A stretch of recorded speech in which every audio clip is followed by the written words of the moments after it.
Hello, this is Gallons of Wisdom. I am God's servant S KoJo. Today I'll be having a discussion with my old friend S KoJo FRIMPONG. He is a young guy. I've been listening to him, reading his messages on Facebook, and this guy contains wisdom. I say contain because we are vessels. The Bible says if anyone will purge himself, he will be of the master's use. And this guy has been a container of wisdom. And mind you, this is Gallons of Wisdom. We want to hear wisdom from young guys like this, and we have privilege to have him in the studio. Stay tuned. S KoJo Ministries on Gallons of Wisdom, coming to you live this and every Friday on Facebook page World Prayer Mission with word and prophetic prayers. Join us to be blessed. God bless. Welcome back. Hello, sir. Yes, sir. Welcome to the studio, Gallons of Wisdom. Thank you very much. Yes, I've been watching your videos and your messages you write and post on the social media, and it contains wisdom. And today I want to ask you a few questions that are bothering my mind for a while. And I saw that I don't understand how some youth are behaving now, because we have associated ourselves from them. When I say we have, I mean men of God who have projected themselves to the world that they are men of God, and because of that we are not able to mingle ourselves to the youth, because Bible says do not be yoked with unbelievers. It says blessed is the man who does not sit on the seat of scoffers. That means we need to separate ourselves from them, and that's what most of us are doing. In a way, I think is wrong, because you cannot fish without sending a meat into the river. So that means we need to mingle with the youth out there. But you are always with them, and I believe you are a Christian, but per circumstance and how things are going around you are still friends with them, and you understand them much better than I am. That's why today I invited you here, so that you can give us an understanding. Amen. About how they like, why they are like that. Okay. Yes.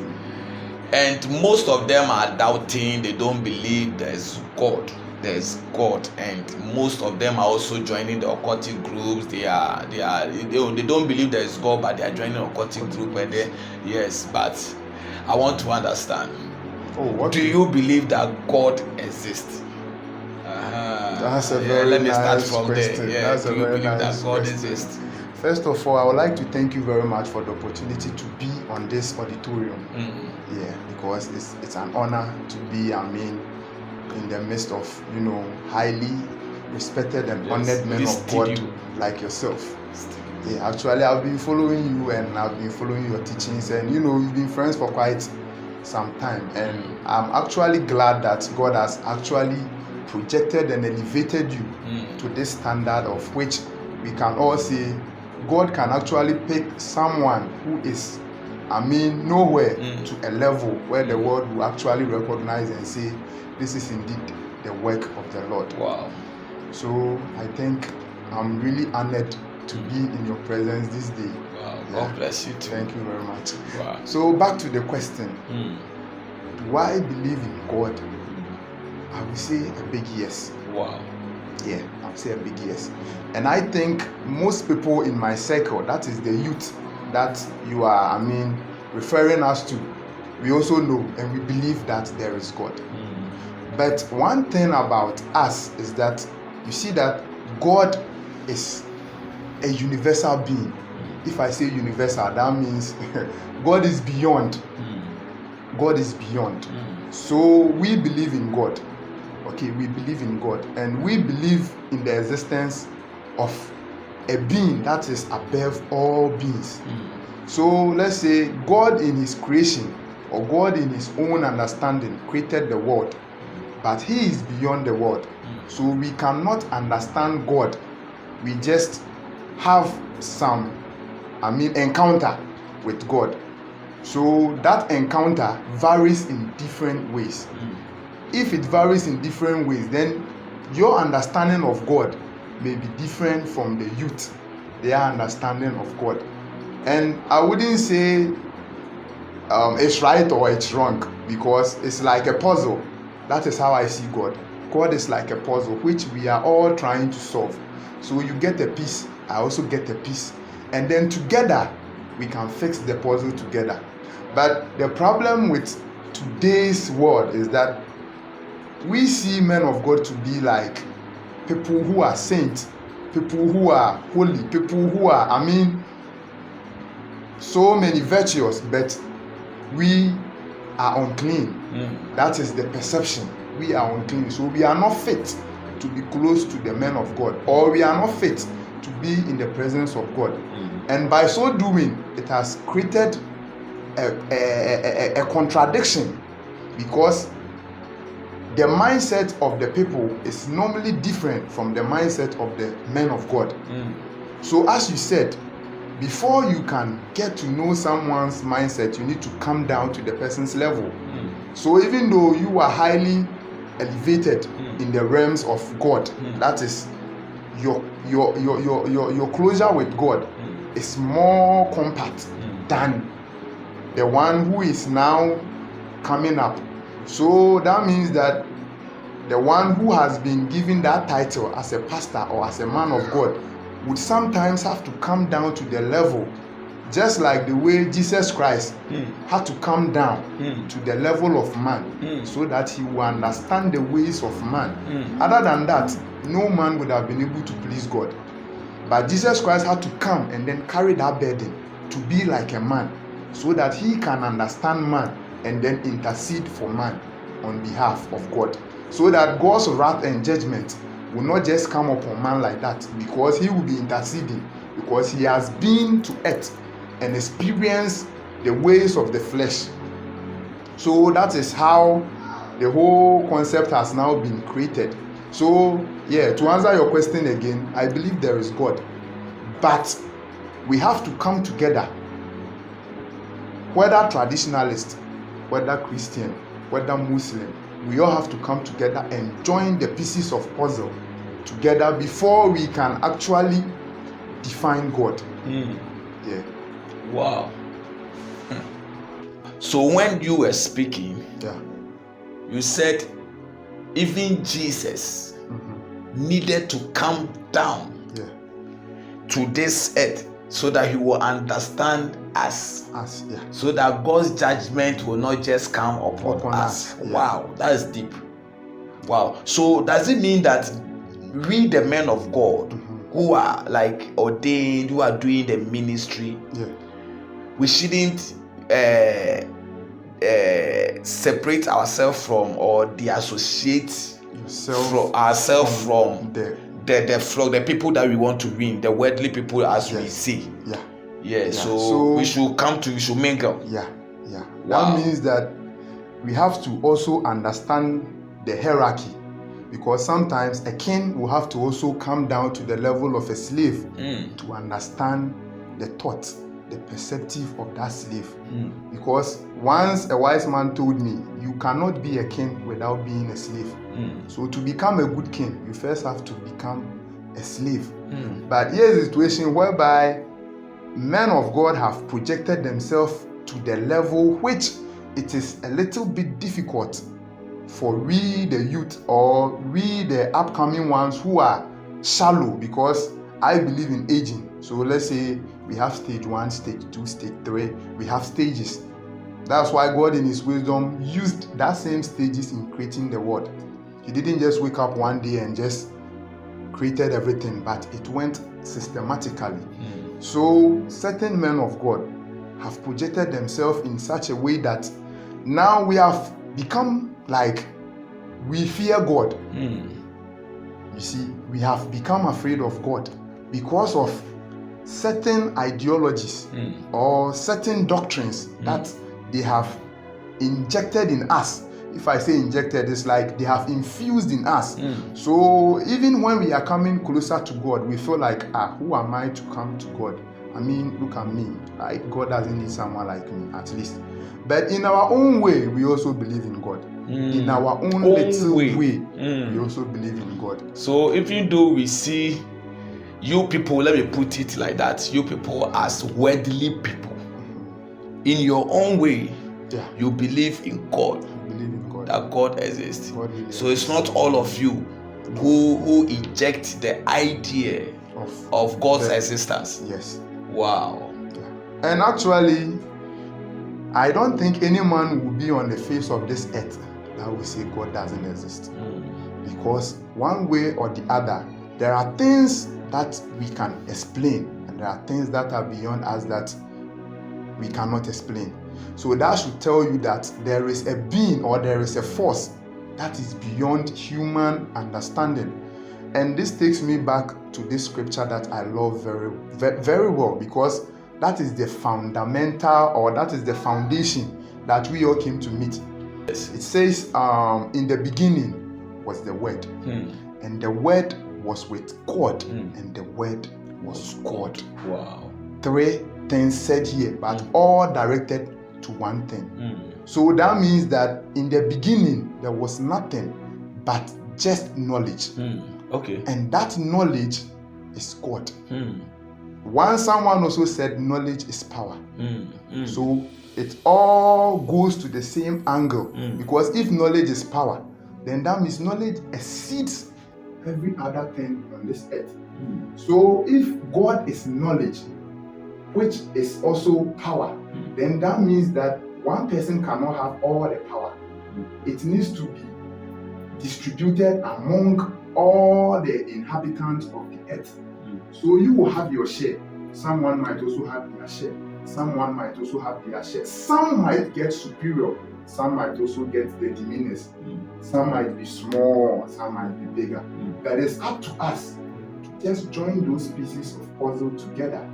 So if the Muslim can also come to the level of the Christian, or the Christian will also go to the level of the Muslim to also understand their information or their knowledge, and we combine all these knowledges together, I think that is when we might come closer to knowing who God actually is. Because from the book of Genesis, it should tell you that God is knowledge, God is power. So if we should join all these knowledges together, you see that the Muslims have their own concept, traditionalists have their own concept, but it's all linked to one source, which is the main source of knowledge, that is God. So if we should join all these forces together, we might get closer to somewhere. We might get closer to somewhere, because we are to explore. We are to explore. So as a man of God, or as a believer, we shouldn't be quick to judge, but rather we should find ways and means of understanding, because per my understanding, even someone who is a wicked person, in one way or the other, is doing the work of God. One way or the other. Someone who is a wicked person. Very wicked person. Same thing happened in the Bible. Let's take someone like Saul. Saul was a very wicked person, but in the end, he changed from Saul to Paul. So that wicked person, in one way or the other, doesn't even know that maybe he or she is doing the will of God. And at the end time, when the work of God is due, that thing will be used to the glorification of the Lord. Because if that person in that situation meets an untimely death, or meet a certain misfortune that will cause the person to change, then another person who is also doing good can also say, oh, okay, then this person who went through this situation actually has laid a way for me not to backslide. Or I can also use that person as a means to advise someone and say, oh, you see what happened to this person, it shouldn't happen to you too. So that means God has used that person to transform or to upgrade someone's life. So that is one, I think, issue with this religion, battling that we are here, this thing that we are battling with the world. Because we don't, me, I don't have anything like this is for the world and this is for Christ. Everything is for God.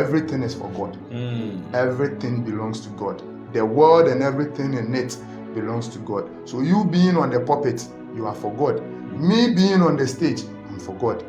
Me being in the shrine, I'm for God. Me being in anywhere that I find myself, it's still the will of God. But it's quite unfortunate, these differences has limited God.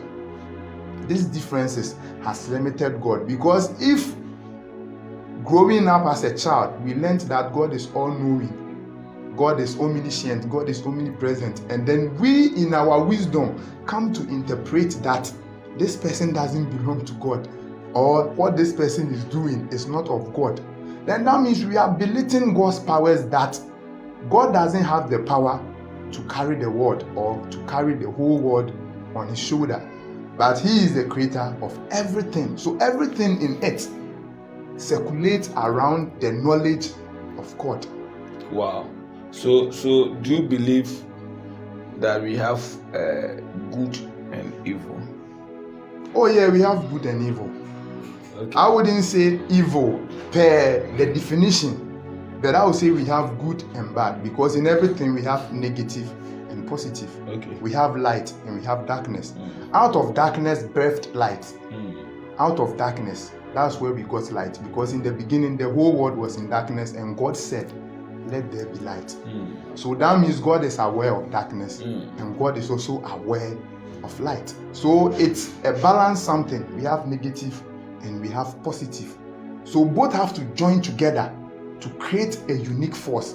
And that joining together is that creation of that unique force that we need to try and merge. Because until we do that, that means God ceases to be in existence. That is why the unbeliever can say there is no God, because you, the believer, are telling him that he is not of God. Then that means he cannot be saved. Okay. Or he doesn't have any hope to linger on to. So that means if maybe I'm a rejected soul to God, then why should I believe that there is even God? Because you people are the same people preaching that God knows everything, God does everything. Everything that happens, we give thanks to God. And now you are isolating me from God. Then that means God is for only you and not for me. So something that isn't for me, why do I doesn't exist? Yeah. So if they say God does not exist, they actually mean it does not exist in their life. That is good. Because you have already condemned them. So God does not exist. It doesn't in his exist life in my for life. him. For me, that God doesn't exist. Okay. So if to you it exists, you can take it. But me, if I'm a sinner, if I'm going to hellfire, if I'm not befitted to be in the presence of God, then that thing actually doesn't exist. So if it doesn't exist, then it's an illusion. Okay. So that is what has created that rift between the world, that is in quote, and then early Christianity, or let's say modern day Christianity. Yeah. Wow, this is Gallons of Wisdom. Stay tuned, we'll be right back. SK Ministries on Gallons of Wisdom, coming to you live this and every Friday on Facebook page World Prayer Museum with word and prophetic prayers. Join us to be blessed. God bless. Okay, so I am not here to debate with you or quote scriptures to counter whatever you are saying. We are learning. Yes, I am here to interview you and, we are learning. And understand your thoughts. Yeah. Okay, so when you were speaking, you said the other religion, traditionalists, and let's say Islamic, Hindu, and all those things, their source is from God. They are all operated by God. Yeah. How what can you say about that one. Oh, okay. Actually, you want to be clear on that one. That's very simple because we believe that all things come from God, whether good or bad. Yeah, and I don't know if maybe I don't want to quote scriptures because I'm not too conversant with the scriptures.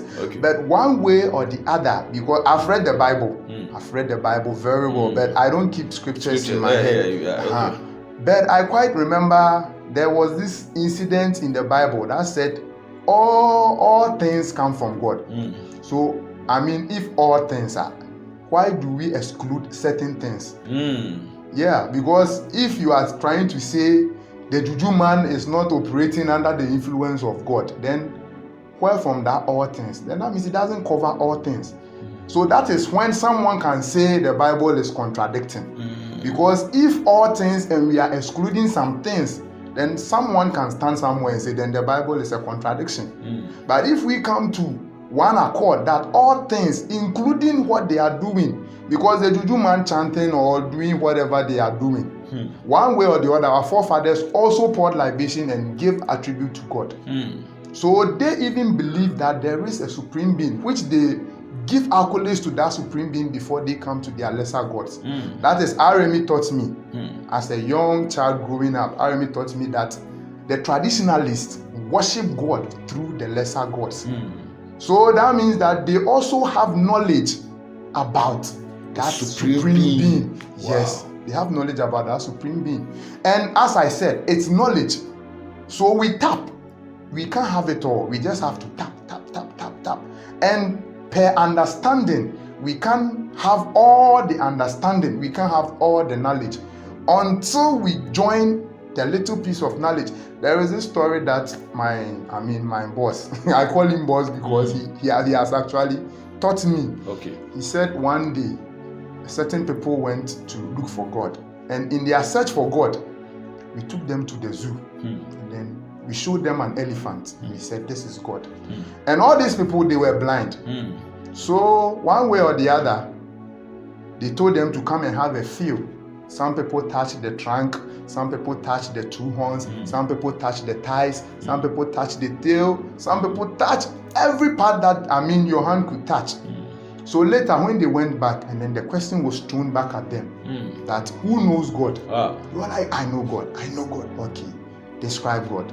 Then this one said, God is like a bone, very strong and very. That is the one who touched the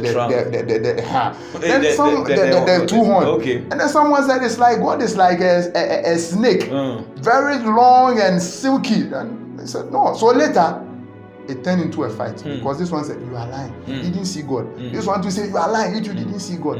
This one to say you are lying, me I saw God. God was like this and not like this. What you are saying, that means you are lying. So that is what is happening right now, because the traditionalists touch a different place, the Buddhists touch a different place. In fact, everybody touch different places. So instead of challenging or quarreling or debating or creating a whole lot of controversies, why don't we just join the puzzles together? There is this thing that this man did that I always mention his name. That is the chief imam, celebrating his 100th birthday in the church. So he, even being a Muslim, wanted to show we Ghanaians and the world that we are one people. It doesn't matter whether he is a Muslim, he worships by bowing down, or he was, even we Christians, if you are deep in worship, sometimes you bow down. So if I should say, is that not the same as what the Muslims are doing? So there is no formula. It's just the ideas that we have to come together and then forget about the doctrines, because these doctrines that we are following, they are of man, not of God. All these doctrines, religion and all those doctrines that we are following, they were created by men, not God. God didn't want the world to be a mess or a confusion. Because one way or the other, when you read the Bible, you know that God is all about love. So if there is no love, that means there cannot be God. So if I should say I know God or I'm of God, and I can't love someone who is not of God, then what am I selling? That means I'm selling a different thing. So love brings unity. Love doesn't bring division. So that is also another key that we are missing. Because you can't tell me you love me and then later you come and condemn me. Even though it is clear that the Bible said we should love everybody, but we shouldn't make everybody our friend. So you can love a Muslim, but that doesn't mean that you should go to their way of doing things, but just love and appreciate them. Like, oh, okay, this is my brother Muslim. Oh, if you can greet, salam alaikum, you greet. That's all. But don't condemn them that what they are doing is not of God. What they are doing is idolism or whatever. That will never bring peace between God's people. And I will say that if there should be a war, it will be a religious war because of what we are heading towards right now. Even in Christianity, we have so many doctrines and so many beliefs. Some say, oh, Sunday is the Sabbath day. Some say, oh, it's Saturday. Some say this, some say that. A whole lot of doctrines. Just because we are not kowtowing to the knowledge, which is God. Because if we kowtow to that knowledge, we will understand that all knowledge that is coming needs to be joined together. That is why that man that said knowledge is power. I always quote that everywhere I go. Because if you study, even the Bible said, go to the ant. Look at this ant, this small creature. And God is sending you to go to the ant. That means God is telling you to submit to knowledge. Because the knowledge of the ant, now, how much knowledge can the ant carry? Look at this small creature. And God is telling you a whole being, go to the ant. So why don't you just go to the ant? That is, if you see yourself to be superior, for you take your superiority, but come down to the level of the ant. That is the Muslim that you see that, oh, for them, they are not of God. They are this, they are that. There is one thing that the Muslims do that I always love. That is their unity. You will never see a Muslim man saying, oh, this is not my mosque, so I won't go and worship there. Wherever they see a mosque, they just enter and go and do their thing and go. So that means they are not concerned about their differences, even though their religion has also differences that they are battling with. But it doesn't reflect that much, because when it comes to knowledge, they just go and bow down, say their prayers, everybody goes their way. That is all. Wow. He is not ordained pastor. He is just a Christian. Yes, we are saying we are men of God, but look at the magnitude of knowledge and wisdom this guy is carrying. You should watch out for him. Yes, I want to ask you this last question. Are Christians wasting their time when it comes to worshiping of God? Are we wasting our time? This one. Okay, so now you say you are a Christian. Oh yeah, I'm a Christian. So you are a Christian. Okay, let's say I won't say I'm a Christian, because if I say a Christian, that means I am denouncing the Islamic. I'm denouncing the traditionalist. But I will say I'm a believer. Okay. Yeah. I believe that there is God. I believe that there is God. That we should all come into one accord and be under that umbrella. Yeah, because God is beyond. So we should all just succumb and then just be under the shelter of God. Yeah. And back to the question, as you said, are Christians wasting their time? Actually, I would say no.